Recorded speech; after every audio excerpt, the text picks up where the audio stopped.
चलिए, तो mole concept अगला चैप्टर है ना। तो इस चैप्टर को बोलते हैं मोल कॉन्सेप्ट, या एनसीईआरटी इसको लिखता है some basic concept of chemistry.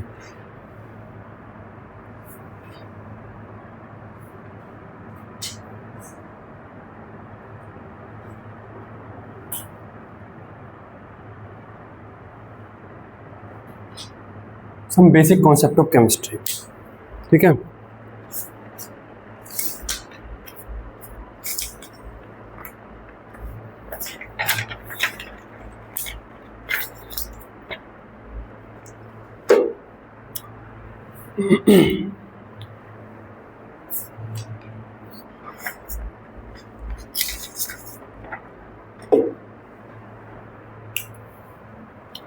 मान लो ये रिएक्शन लिखी है 2 times of H2 gas plus आपका O2 गैस से आपका H2O, 2 times of H2O।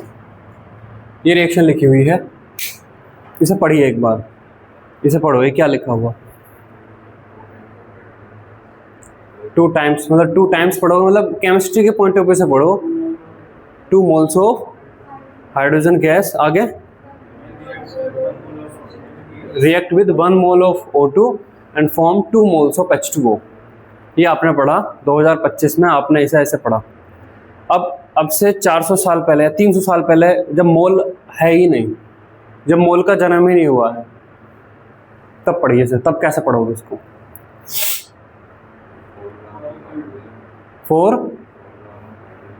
4 gram of hydrogen reacts with 32 gram of oxygen and form 36 gram of H2O, ऐसा पढ़ोगे, है ना।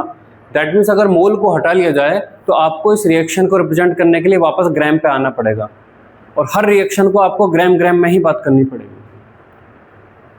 तो बात वही है कि जब किसी चीज़ को जब कोई चीज़ें कॉम्प्लिकेटेड होती हैं, हर रिएक्शन ग्राम में ही बात की जा रही है, तो फिर उसकी जो समझ है वो कितनी आसानी से प्रोपोगेट हो पाएगी, वो भी मुश्किल हो जाती है। हर देश क्यों रॉकेट नहीं बना लेता, हर देश क्यों चांद पे नहीं चला जाता? क्योंकि वो वाकई में चांद पे जाने के लिए आपको रॉकेट साइंस आनी चाहिए। और रॉकेट साइंस इसीलिए तो बोलते हैं कि ये चीज़ कोई रॉकेट साइंस थोड़ा ना है, ये चीज़ कोई रॉकेट साइंस है, यार ये चीज़ रॉकेट साइंस नहीं है। तो चीज़ें जब मुश्किल होती हैं तो वे इतनी आसानी से प्रोपोगेट नहीं होती, और जब चीज़ें आसान होती हैं तो आसानी से प्रोपोगेट हो जाती हैं। एक 2 साल का बच्चा भी स्मार्टफोन चला लेता है, वो कंप्यूटर तो नहीं चला लेता। क्यों नहीं चला लेता? क्योंकि स्मार्टफोन में टच स्क्रीन देके उसे आसान बना दिया गया है ना। कंप्यूटर चला के दिखाए, कंप्यूटर में पासवर्ड डालकर माउस चला के तब दिखाए, तब तो कोई बात माने भी। हालांकि कंप्यूटर भी आसान बना दिया गया है, मुश्किल तो वो तब था जब MS DOS चलता था और आप कमांड प्रॉम्प्ट में कमांड लिखते थे, तब था मुश्किल, ठीक है। तो जब चीज़ें आसान होती हैं तो आसानी से प्रोपोगेट हो जाती हैं। एक स्टूडेंट अपने टीचर को आसानी से बता सकता है, एक टीचर बहुत आसानी से स्टूडेंट को समझा सकता है, एक साइंस स्कॉलर दूसरे साइंस स्कॉलर को बड़ी आसानी से समझा सकता है। तो इसलिए यहाँ पर हमें जरूरत पड़ी एक यूनिट मोल की, है ना। दैट मीन्स यहाँ पे अगर हम देखें तो ये यहाँ पर 2H2 लिखा हुआ है, लेकिन हम यहाँ पर देखें तो माइक्रो लेवल पर तो वाकई में 2H2 के मॉलिक्यूल एक O2 के मॉलिक्यूल के साथ रिएक्ट करते हैं, लेकिन लेबोरेटरी में क्या हम 2 मॉलिक्यूल ऑफ H2 और 1 मॉलिक्यूल ऑफ O2 में रिएक्शन कर सकते हैं? नहीं कर सकते। लेबोरेटरी में जाकर तो हम क्या करेंगे, हमने 5 ग्राम हाइड्रोजन ले ली, 10 ग्राम O2 ले ली, ऐसे लेंगे।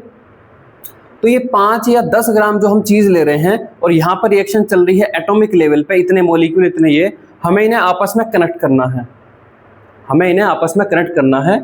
अगर आप रिएक्शन लेते हो C + O2 से CO2, तो आप लेबोरेटरी में क्या कर रहे होगे, 10 ग्राम 20 ग्राम आप कार्बन ले रहे होगे, उसके साथ कुछ ऑक्सीजन और फिर CO2 बन रही होगी। तो आप लेबोरेटरी में रिएक्शन कर रहे हो ग्राम्स में, और एक्चुअल में रिएक्शन हो रही है एटम और मॉलिक्यूल में। तो एटम और मॉलिक्यूल के लेवल को आपको कनेक्ट करना है लेबोरेटरी में जो यूज कर रहे हो ग्राम से, ठीक है। तो तब चीज़ें हमारी बहुत ज़्यादा आसान हो जाएंगी। तो इसी को आसान करने के लिए एक यूनिट बनाई गई है मोल, ठीक है। इसी चीज को आसान करने के लिए हमने एक यूनिट बनाई मोल, ठीक है। मोल की क्या डेफिनेशन दी गई है? जैसे आपसे पूछा है कि दर्जन की क्या डेफिनेशन, डोजन, 1 डोजन। 1 डोजन का मतलब क्या है? 1 डोजन में 12 थिंग्स होती हैं, ऐसे नहीं कि 12 बनाना ही होते हैं, कुछ भी 12 चीज़ें होती हैं। तो 1 डोजन तो एक बहुत ही रफ यूनिट है, जो हमने अगर कुछ चीज़ें ज़्यादा हो रही थी तो उसके लिए 1 डोजन बोल दिया। अब यहाँ पर जो हमें यूनिट बनानी है, 1 मोल जो एक यूनिट है उसमें बहुत लार्ज नंबर ऑफ एटम या मॉलिक्यूल होंगे, लेकिन ये अगर हम चाहें तो हम ऐसा कर सकते हैं कि 10⁻20 ऐसा एक यूनिट बना दें। हम जो यहाँ पर कर रहे हैं 10 ग्राम या 20 ग्राम जब आप कार्बन लोगे तो उसमें बहुत सारे एटम होंगे, तो हमें एक बहुत बड़ी यूनिट चाहिए। तो हम ऐसा भी कर सकते हैं कि एक बहुत बड़ी यूनिट 10⁻20 बना देते, 10⁻25 बना देते, ऐसा कर देते। लेकिन ऐसा करने पर वो डायरेक्टली केमिस्ट्री के साथ लिंक्ड नहीं होती। 1 डोजन जब बोलते हैं तो 1 डोजन का बनाना से कोई लेना देना नहीं है। 1 डोजन आप किसी के लिए भी यूज कर सकते हो। 1 dozen of chairs, 1 dozen of tables, 1 dozen का बनाना से कोई लिंक नहीं है। लेकिन हमें यहाँ पे जो यूनिट बनानी है उसका लिंक केमिस्ट्री से डायरेक्ट होना चाहिए। तो 1 मोल क्या यूनिट बनाई है? 1 मोल ये यूनिट बनाई है कि मान लो आप एक तराजू लेते हो, है ना, आपने एक तराजू लिया, ऐसी तराजू जो बहुत कम वेट भी यहाँ पर मेजर कर सकती है, जैसे सुनार के पास तराजू होती है, ठीक है।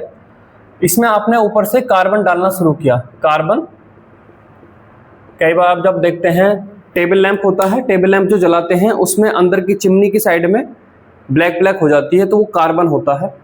वो कार्बन आपने मान लो यहाँ पर डालना शुरू किया, तो डालते डालते डालते डालते आपका यहाँ पर हो जाता है 12 ग्राम। ये आपका 12 ग्राम रीड करने लगता है, तब आप रुक जाते हैं।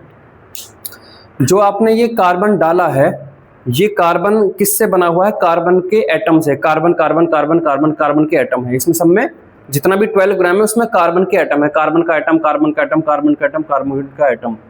तो यहाँ पर इन कार्बन के एटम की कुछ तो काउंट होगी ना, कुछ तो काउंट होगी। तो 12 ग्राम कार्बन में कार्बन के एटम की जितनी काउंट है, that number is known as the 1 mole. एक मोल में उतनी ही चीजें हैं जितनी कि यहाँ पर जो आपने 12 ग्राम कार्बन डाला, उस 12 ग्राम के अंदर कार्बन के एटम की काउंट है, वही 1 मोल के अंदर उतनी ही चीजें होती हैं, ठीक है। तो लिखिए, इसकी डेफिनेशन लिखते हैं। हाँ, अभी बताएंगे, सब चीजें आगे चीजें समझ में आएंगी कि कार्बन ही क्यों लिया। 1 mole is an amount of substance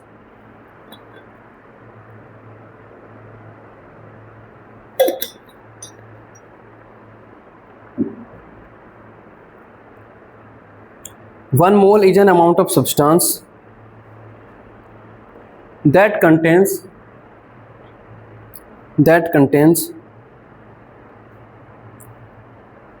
as many as entities that contains as many as entities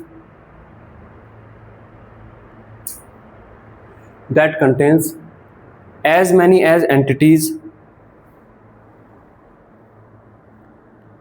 entity का मतलब क्या हुआ होगा?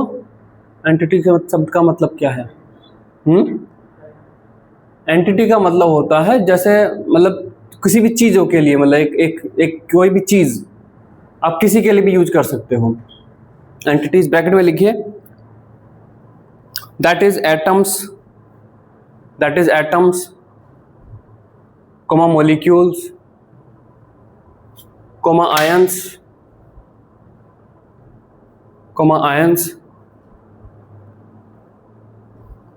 Comma electrons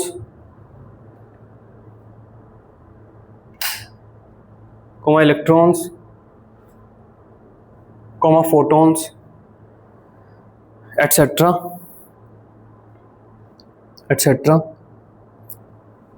as there are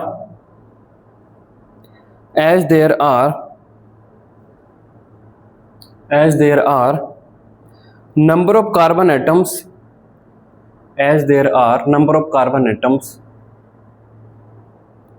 in exactly 12 gram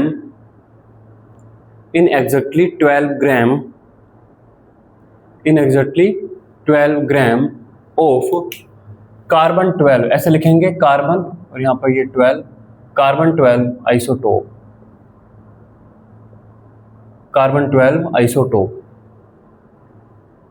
carbon 12 isotope क्या होते हैं, आइसोटोन क्या होते हैं, वो भी आगे पढ़ेंगे।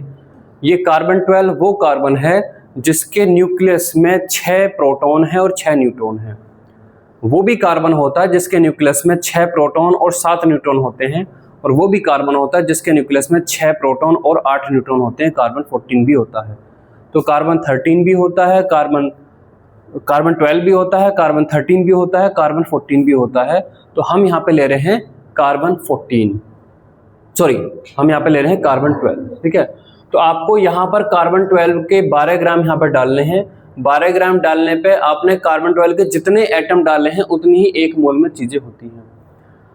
अब आप कैसे पता करोगे कि ये कितनी चीजें हैं? मान लो आपके पास जो है 100 किलो बनाना है, 100 किलो, या फिर एप्पल मान लो 100 किलो एप्पल है। एक एप्पल का वेट है, मान लो कि एक एप्पल का वेट है 100 ग्राम, है ना। आपके पास 100 किलो एप्पल है और एक एप्पल का वेट है 100 ग्राम। तो आपके पास कितने एप्पल हैं? 1000। कैसे निकाला? ऊपर टोटल वेट और नीचे एक एप्पल का वेट। तो उसी तरीके से अगर मुझे यहाँ पर पता करना है कि यहाँ पर कार्बन 12 के कितने एटम हैं, तो मैं कैसे करूँगा? ऊपर तो 12 ग्राम और नीचे एक कार्बन 12 के एटम का वेट रख दूँ तो एक वैल्यू आएगी, और वो वैल्यू वही है कि यहाँ पर कितने कार्बन 12 के एटम हैं, ठीक है।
चलिए, तो अब आप एक कार्बन 12 के एटम का वेट कैसे मेजर करेंगे?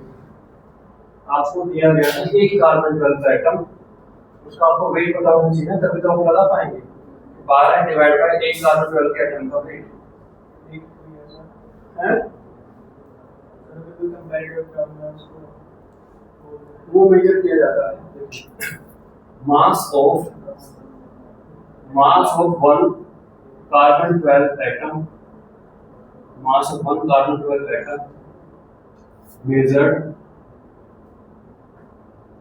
using mass spectrometer.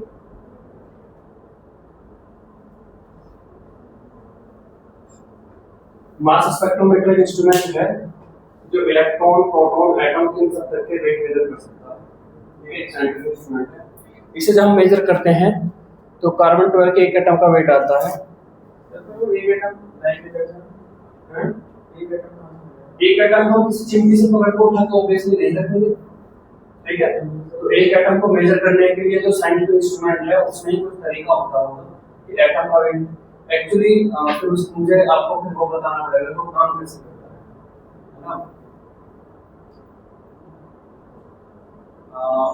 जब भी किसी एटम या किसी भी उसको वहां पर एक एटम स्पेसिफिकली एक एटम नहीं डाला जाएगा, वहां पर कार्बन 12 के एटम डाले जाएंगे।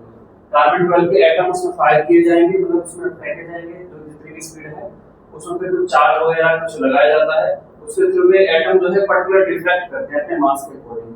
मास ज्यादा है तो पहले डिफ्लेक्ट कर देंगे, मास कम है तो दूर जाकर डिफ्लेक्ट करेंगे, और कम तो दूर जाकर डिफ्लेक्ट करेंगे। तो अलग अलग मास के पार्टिकल अलग अलग डिस्टेंस पे जाकर डिफ्लेक्ट करते हैं, इसके बेस पर काम होता है ना।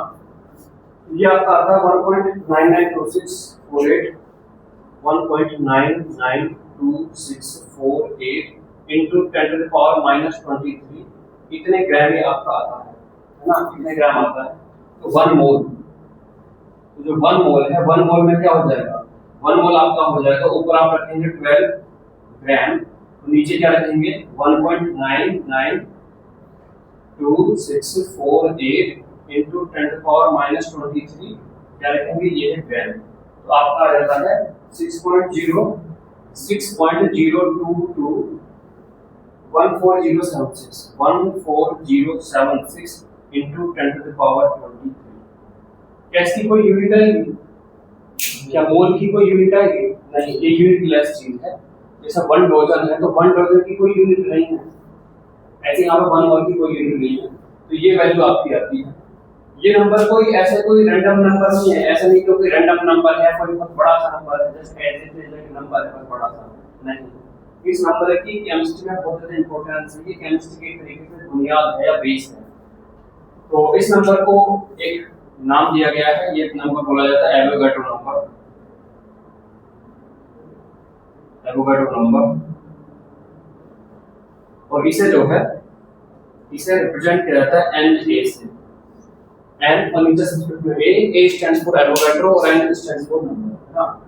अब कैलकुलेशन में हम यूज करेंगे तो बार-बार इतना बड़ा नंबर एग्जैक्ट नहीं कर सकते, तो इसे फॉर सिंपलीफिकेशन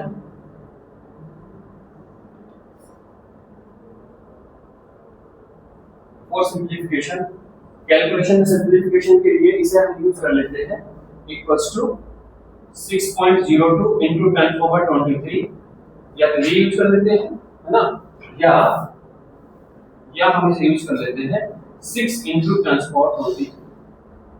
तो ये दोनों हमने इसको थोड़ा सा सिंपलीफाई करके कि कैलकुलेशन करते टाइम हमें ज्यादा लंबी थोड़ी कैलकुलेशन ना करनी पड़े, तो एग्जैक्ट नंबर वैल्यू ये है 6.022 14076 into 10 power 23, और सिंपलीफिकेशन के लिए 6.02 into 10 power 23 या 6 into 10 power 23 करके हम इसे यूज कर लेते हैं। तो ये आपका आता है 1 मोल।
चलिए हो गया, आगे चलते हैं।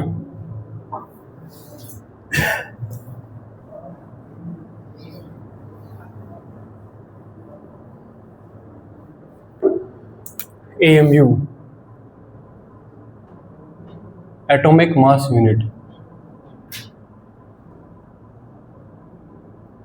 Atomic mass unit, atomic mass unit का मतलब क्या है? जैसे देखिए, अगर आप घर का कंस्ट्रक्शन कर रहे हैं और आपको सैंड चाहिए, बालू, सीमेंट में मिलाते हैं बालू, उसके बाद फिर हम दीवारों को में ईंटों को सेट करते हैं। तो आप अगर बालू लेने के लिए दुकान पर जाते हैं तो आप किस तरीके से लेंगे? 1 किलो बालू, या एक बोरी भर के बालू, या फिर एक ट्रक भर के बालू? ट्रक भर के ना। वहाँ पर आपकी जो रिक्वायरमेंट है वो एक ट्रक है, 1 ट्रक या 2 ट्रक। आप अगर किराने की दुकान पर चीनी खरीदने जाते हैं तो आप क्या खरीदेंगे? 1 ट्रक चीनी, या फिर 1 ग्राम चीनी, या फिर 1 किलो चीनी? 1 किलो या 2 किलो चीनी। वहाँ पे हमारी यूनिट ये हो जाती है। और अगर आप सुनार की दुकान पर जाते हैं कोई सोने की वो लेने, तो 1 ट्रक भर के सोना, या फिर 1 किलो सोना, या फिर 1 तोला या 2 तोला सोना, तोला में, है ना। दैट मीन्स जब आप डील करते हैं बालू में या फिर सैंड में, तब आपकी यूनिट है, एक तरीके से वेट की यूनिट है, वो 1 ट्रक है। जब आप ग्रोसरी दुकान पे जाते हैं आप चीनी लेने, तो आपकी यूनिट बदल जाती है, किलो की में यूनिट हो जाती है किलो में। और जब आप सुनार की दुकान पे जाते हैं तो आपकी जो वेट की यूनिट है, जो आप यूज करना चाह रहे हैं, वो है तोला। 1 तोला, 2 तोला, 1 तोले में 10 ग्राम होते हैं, ठीक है। उसी तरीके से केमिस्ट्री में भी जब आप डील करते हैं एटम से, इलेक्ट्रॉन से, तो वहाँ पर जो वेट है, वेट की यूनिट वहाँ पर आप क्या किलोग्राम चाहेंगे? वहाँ पे किलोग्राम ऐसा ही नहीं हो जाएगा कि आप सुनार की दुकान पे जाकर जो है बोल रहे थे कि 2 किलो सोना दे दे, या फिर भर के जो है 1 ट्रक सोना दे दे, तो ऐसे ही नहीं हो जाएगा। आप डील कर रहे हैं एटम में, और एटम के लिए अगर आप किलोग्राम यूज करेंगे यूनिट में, तो बड़ी ही ऑब्सर्ड यूनिट होगी, मतलब आप बहुत ही बेतुकी यूनिट यूज कर रहे हो, क्योंकि एटम के वजन तो बहुत ज़्यादा कम है। तो एटम के वेट को मेजर करने के लिए आपको एटम के हिसाब से फिर एक नई यूनिट चाहिए। तो कोई केमिस्ट्री का जो साइंटिस्ट है वो किलो में बात नहीं करेगा, वो फिर एक अपनी अलग यूनिट में बात करेगा। वो यूनिट क्या है? वो यूनिट है एटॉमिक मास यूनिट, ठीक है। एटॉमिक मास यूनिट को क्या डिफाइन किया गया है? एटॉमिक मास यूनिट को डिफाइन किया गया है कि कार्बन 12 के एक एटम का जो वेट होता है, आप उसको डिवाइड करिए 12 से, तो आपके पास एक नंबर आएगा। That number is known as the atomic mass unit. Carbon 12 के एक एटम का कुछ वेट है 1.9926 समथिंग इंटू 10⁻23 ग्राम, ठीक है। आप उसको डिवाइड कर दीजिए 12 से, तो आपके पास जो वेट आ रहा है, that weight is known as the atomic mass unit. तो लिखिए इसमें 1 atomic mass unit, 1 atomic mass unit, 1 atomic mass unit is defined as mass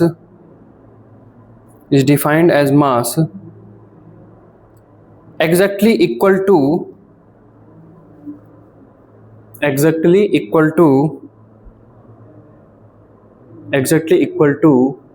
1/12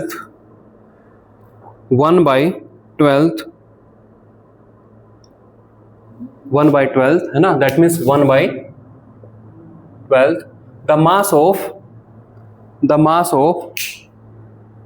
the mass of 1 carbon 12 atom, the mass of 1 carbon 12 atom, the mass of 1 carbon 12 atom, ठीक है। तो देखिए आपका 1 AMU क्या हो जाएगा? 1 AMU आपका हो जाएगा मास ऑफ 1 कार्बन 12 एटम,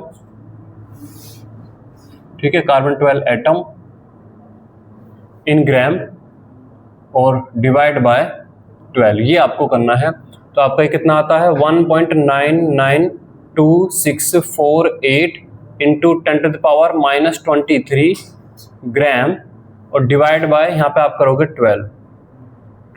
तो ऊपर जो है वो तो उसकी तो यूनिट है ग्राम और नीचे 12 की कोई यूनिट है नहीं, बस 12वां हिस्सा है। तो ये आपका आ जाता है, डिवाइड करने के बाद आपका आ जाएगा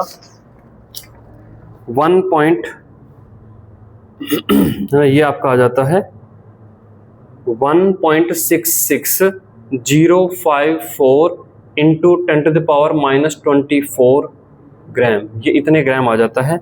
और ये आपका है 1 AMU, है ना, ये आपका है 1 AMU। दैट मीन्स 1 AMU जो है 1 AMU आपका है 1.66054 इंटू 10⁻⁻24 ग्राम, ये 1 AMU का वेट है।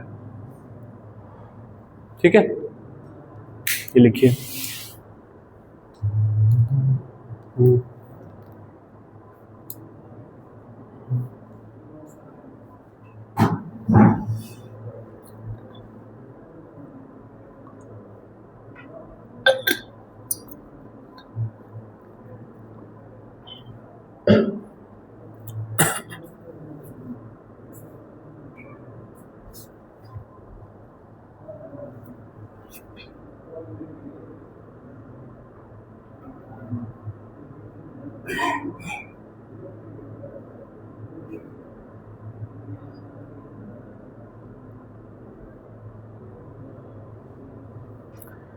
चलिए, अब जो बाकी एटम्स हैं हम उनके वेट AMU में देखते हैं कि कितने आते हैं। Mass of one hydrogen atom, mass of one atom of H1, है ना, हाइड्रोजन भी होता है, ड्यूटेरियम भी होता है। तो हाइड्रोजन के एक एटम का मास होता है आपका 1.6736 इंटू 10⁻⁻24 ग्राम। अब mass of one atom of hydrogen in AMU में अगर मैं वेट देखूं तो मैं क्या करूं, इसके वेट को ग्राम में जो वेट है उसको AMU में जो इतने ग्राम होते हैं उससे डिवाइड कर दूं, तो ये आपका क्या बन जाएगा 1.6736 इंटू 10⁻⁻24 इतने ग्राम डिवाइड बाय 1 AMU में आपके कितने हैं 1.66054 इंटू 10⁻⁻24 ग्राम। तो ये AMU है, तो इससे डिवाइड करने पे आपका आ जाता है 1.0075। कुछ आगे लिखूं या नहीं लिखूं, बस 1.0075 छोड़ दूं, कुछ लिखूं इसका, क्या कुछ है ये AMU है ना। अगर मैं कह रहा हूं कि 1 तोले में 10 ग्राम होते हैं और आपके पास है 100 ग्राम सोना, तो आपके पास कितने तोले सोना है, तो 100 डिवाइड बाय 10 इक्वल्स टू 10 आएगा। तो 10 क्या, उसके आगे तोला लिखोगे ना, हाँ, तो यहां पर इतने AMU आ गया। ठीक है, तो हाइड्रोजन एटम का जो वेट है AMU में वो है 1.0075 AMU। ठीक है, इसको लिखिए। फिर आगे हम जानेंगे कि AMU में डील करना इतना आसान कैसे बनाता है केमिस्ट्री को।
चलिए हो गया।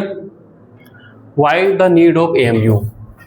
एएमयू की हमें क्या जरूरत है? हम डायरेक्ट एटम के वेट ग्राम में भी तो बता दे रहे हैं, हम एटम के वेट ग्राम में डील कर ले रहे हैं, तो हमें एएमयू से कुछ फायदा हो रहा है। देखिए क्या फायदा हो रहा है। Why the need of AMU.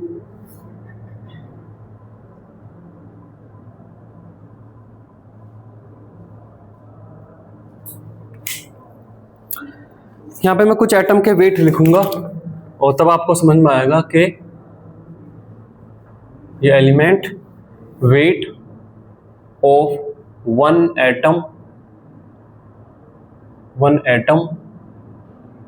In gram और weight of one atom in AMU.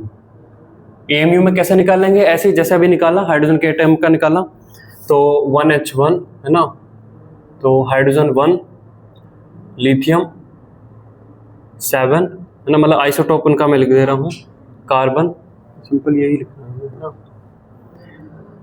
Hydrogen, lithium, carbon, nitrogen, oxygen, sulphur और क्लोरीन।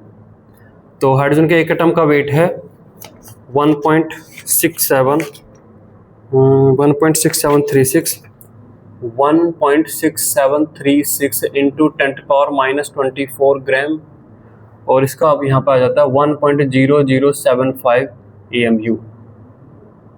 ठीक है। लिथियम का आता है आपका ये 1.16187 इंटू 10⁻⁻23 ग्राम, और ये आ जाता है 6.997 AMU। यहाँ पे आ जाता है इसका 1.992648 इंटू 10⁻⁻23 ग्राम, और यहाँ पे आ जाता है ये 12.00 AMU। नाइट्रोजन का आपका आता है 2.324756 इंटू 10⁻⁻23 ग्राम, और ये आपका आ जाता है 14.00 AMU। 2.656697 इंटू 10⁻⁻23 ग्राम, और ये आपका आ जाता है 15.99 AMU। सल्फर का आ जाता है 5.325351 इंटू 10⁻⁻23 ग्राम, और ये आपका आ जाता है 32.07 AMU। और यहाँ पर आ जाता है 5.88664143 इंटू 10⁻⁻23 ग्राम, और ये आ जाता है 35.45 AMU। चलिए आपको कौन से डाटा ज़्यादा सुटेबल लग रहे हैं, ज़्यादा आसानी से, हाँ ये ठीक है इतने AMU है या इतने ग्राम है, कौन सा डाटा आपको ज़्यादा यूजर फ्रेंडली लग रहा है? AMU वाला या ग्राम वाला? AMU वाला है ना। दैट मीन्स अगर ये डाटा आपको ज़्यादा आसान लग रहे हैं कि हाँ ऑक्सीजन का कितना है, ऑक्सीजन के एटम का वेट है 15.99 AMU, नाइट्रोजन का है 14 AMU, कार्बन का 12 AMU, तो जब आपको ये आसानी से एक तरीके से ज़्यादा फ्रेंडली लग रहे हैं, ज़्यादा आसान लग रहे हैं, तो फिर ऑब्वियस है कि ज़्यादा आसानी से चीज़ें प्रोपोगेट होंगी और ज़्यादा आसानी से केमिस्ट्री को समझा जाएगा। वहीं अगर इन एटम के वेट को हम ग्राम में डील कर रहे होते तो मुझे नहीं लगता कि किसी को याद हो पाएंगे, लेकिन ये आपके याद हो सकते हैं। ठीक है, तो इसीलिए ज़रूरत है कि हमने केमिस्ट्री में केमिस्ट्री के हिसाब की एक वेट यूनिट बनाई है और जिसको बोला जाता है AMU, एटॉमिक मास यूनिट। ठीक है, लिखिए।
हो गया, चलिए लिख लिया, आगे बढ़ते हैं।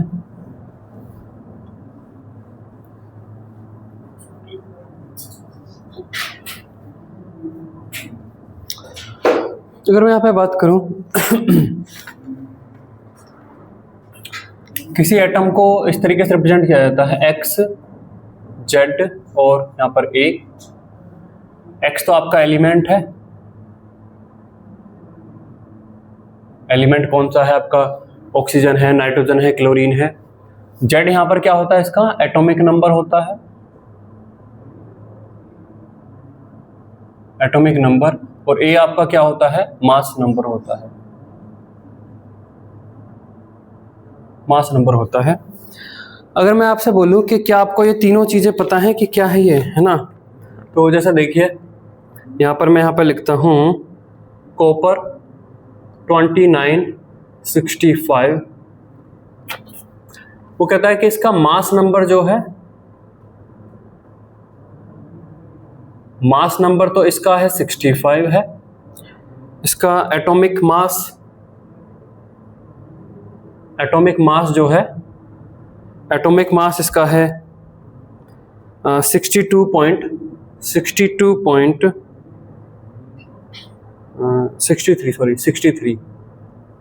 है, 62.929 है। और इसका atomic weight, atomic weight of copper, यहाँ पर एटॉमिक वेट इसके लिए नहीं, एटॉमिक वेट ऑफ कॉपर है आपका 63.548। ऐसे ये तीन टाइप के तीन चार डाटा आपको मिल जाएंगे। आप कॉपर के बारे में जानकारी लेंगे तो कॉपर 2963, अगर कॉपर 2963 के लिए मैं बात करूं तो उसका मास नंबर 63 है, कॉपर 2963 का एटॉमिक मास इतना है। और एक ये जानकारी भी आपको मिल जाएगी कि एटॉमिक वेट ऑफ कॉपर आपका है 63.548। ये तीन चीजें क्या हैं, ये आपको इनकी पूरी जानकारी है। तीन वैल्यू क्या हैं, एक मास नंबर है, एक एटॉमिक मास है या फिर इसे आइसोटोपिक एटॉमिक मास, और एक है एटॉमिक वेट ऑफ कॉपर है। ये तीनों अलग अलग चीजें हैं, इनमें डिफरेंस है कुछ कुछ, ठीक है, इनको बारे में जानते हैं। तो ये लिख लीजिए और उस हेडिंग डालिए फिर।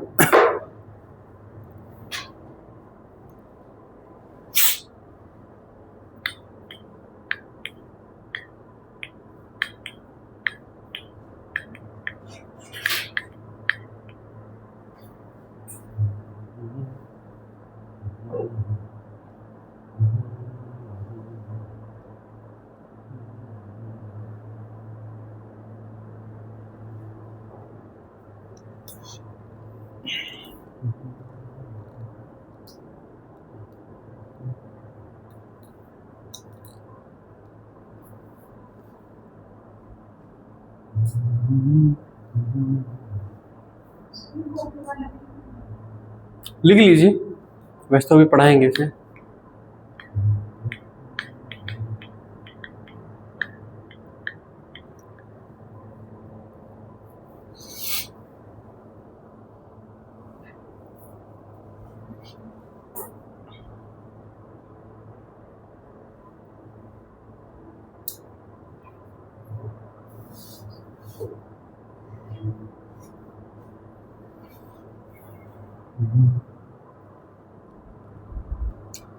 चलिए चलें आगे। तो 3 चीजें होती हैं ये,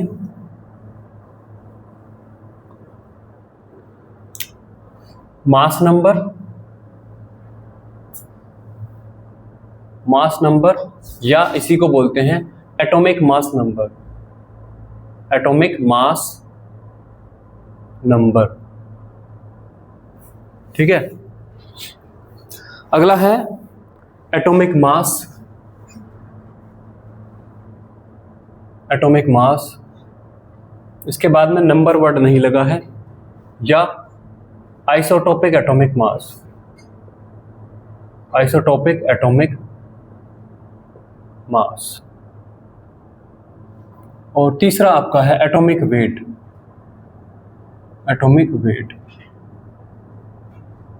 ये सारे वर्ड आपस में मिलते जुलते से ही लगते हैं और बहुत कंफ्यूजन पैदा करते हैं कि कौन सी चीज़ क्या है ना। तो सबसे पहले यहाँ पे देखिए मास नंबर, इनके बाद में चाहे इसे मास नंबर बोलो चाहे एटॉमिक मास नंबर हो, इसके बाद में वर्ड लगा है नंबर।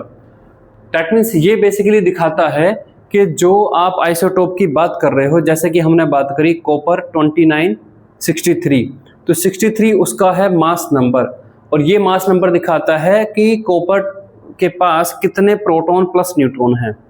तो जो मास नंबर होता है उस आइसोटोप के पास प्रोटॉन प्लस न्यूट्रॉन की काउंट को दिखाता है या उनके नंबर को दिखाता है। तो इसलिए बाद में यहाँ पर नंबर वर्ड लिखा है, और ये हमेशा क्या होगा, एक इंटीजर वैल्यू होगा, है ना। जैसे कॉपर 2963 तो 63 होगा या 64 होगा, इस तरीके से होगा।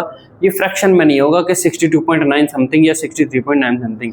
नंबर से भी आप गैस लगा सकते हो कि ये एक इंटीजर वैल्यू होगी, नंबर में ये बात कर रहा है, ठीक है। तो इसमें लिखिए यहाँ पर क्या है ये,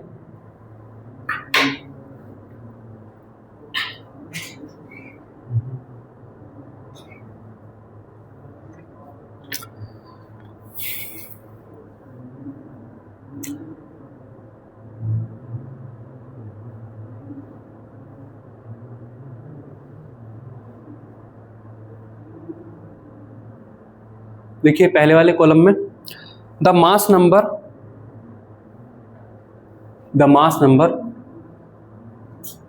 ब्रैकेट में लिखिए सिंबल ए, कैपिटल ए से रिप्रेजेंट करते हैं इसे, ब्रैकेट में लिखिए symbol A, bracket close. Also called atomic mass number, also called atomic mass number, atomic mass number, और न्यूक्लियन नंबर, और न्यूक्लियन NUCLEON न्यूक्लियन नंबर,